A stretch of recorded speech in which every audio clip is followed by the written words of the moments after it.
Imagine walking through a foggy valley at dawn. You can't see the mountain, but you sense its weight pressing through the mist.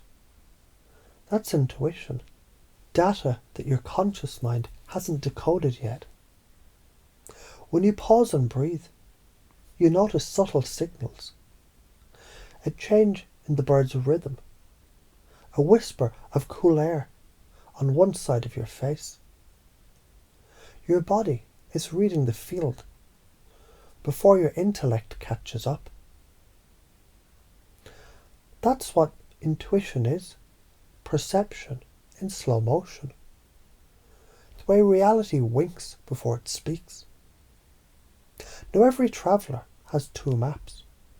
One drawn in ink, the rational. One drawn in feeling, the intuitive. The ink map tells you where the rivers used to run. The feeling map tells you where they're moving now. When you model a teacher, you don't copy their words. You copy the structure of how they perceive. So ask, what state are they in when they receive information? What beliefs make that state possible? What sensory cues tell them, yes, that's alignment? That's NLP modelling, chunking down to the micro behaviours, breathing slower, widening attention, and chunking up to the meta belief. Information is always available if I quiet enough to hear it. A gardener notices his plants thrive when he hums while watering. Later he realizes the humming slowed his breath and softened his focus. That physiological shift opened intuitive rapport with the living system. You can do the same. Hum, sway, or even doodle before making a decision. It interrupts habitual noise. The pattern: interrupt, relax, attend, act.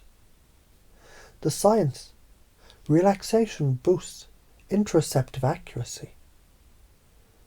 Calm brains predict better. Ignore this skill. You become tone deaf to the field. Life keeps offering small signals. You keep stepping on them. The karmic echo isn't punishment, it's feedback.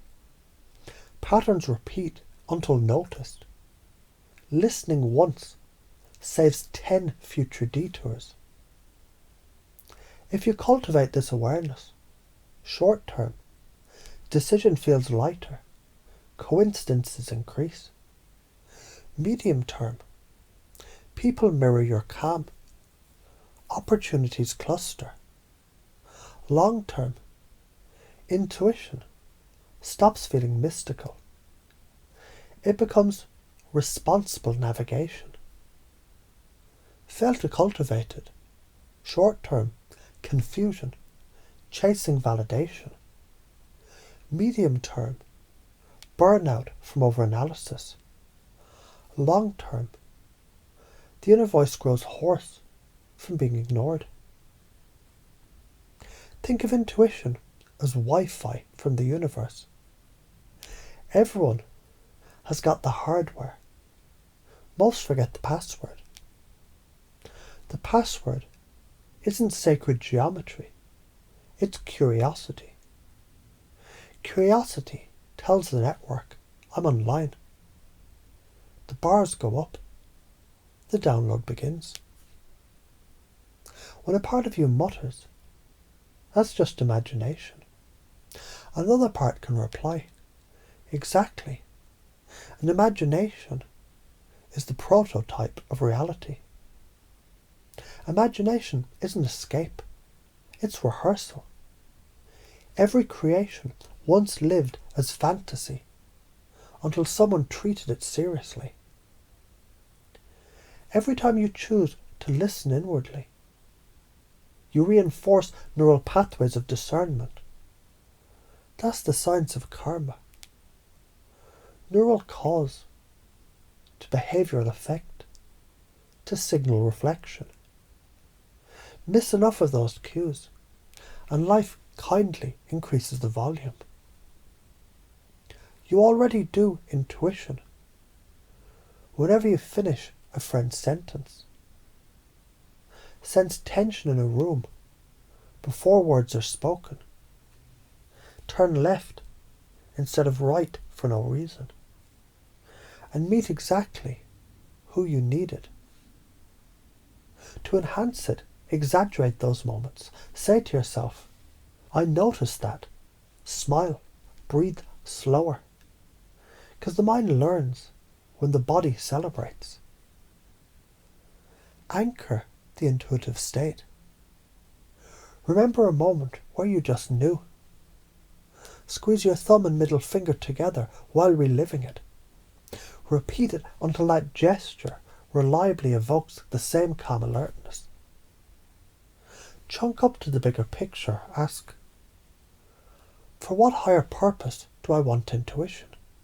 Maybe to serve, create, protect, heal. Keep the top value visible. Chunk down to the details. Ask, what's the smallest sensory cue that tells me intuition is active? A tingling, a warmth, a word, a picture? Name it. Reframe the fear. When afraid of being wrong, say, this is my nervous system recalibrating accuracy. Fear becomes feedback, not failure. Visualize tomorrow's version of you, catching subtle signs easily.